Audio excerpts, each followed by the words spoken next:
Abdulloh blogerning ishi halol ukam bo'ladi, ishonsanglar bo'ladi, ozgina pul qo'ysangiz ko'paytirib beradi degansiz yoki bu montajmi deyaptilar. Bir musulmon ahlida bitta shunaqa inson bo'ladi, bizada bitta trader bola bor, ismi Abdulloh. O'zbekistondagi ko'plab musulmon birodar va opa-singillarimizga 15-20 million so'mlab daromad qilishiga yordam qilyapti. Da, kısaca ko'rdim bitta videosini. U qilayotgan ishlari shariatga to'g'ri keladimi o'zi? U halol aksiyalarga yurtdoshlarning kichik miqdordagi mablag'larini sarmoya qilib, o'zini bilimi bilan 10 milliondan hatto 25 million so'mlargacha olib chiqqan. Ukam bo'ladi o'zi, taniyman, gaplashib turamiz.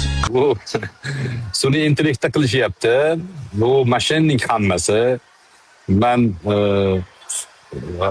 falon kishini qilayotgan ishi halol, bloger ishi halol, ukam bo'ladi deb gapirmayman.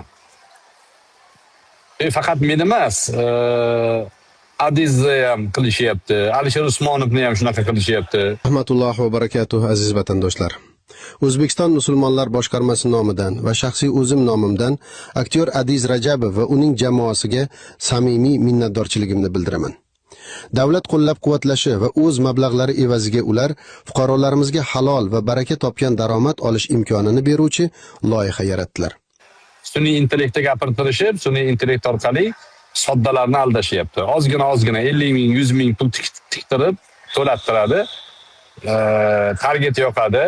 10 million odamdan 1% odam 50 ming so'mdan tashlasa, 100 mingta odam tashlagan bo'ladi. 100 mingni 50 mingga ko'paytiring, qancha pul bo'ladi?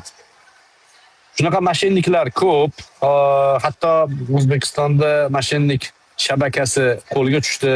Men taxminan bundan 3 yil, 4 yil oldin Turkiyada Germaniyada o'qigan bolalar bilan yig'ilishib, shunaqa katta ofisni sotib olishib, mashinniki bilan shug'ullanganlarni aytgan edim. Bu endi bizga ham kirib kelyapti. Bunaqa narsalarga aldanmanglar.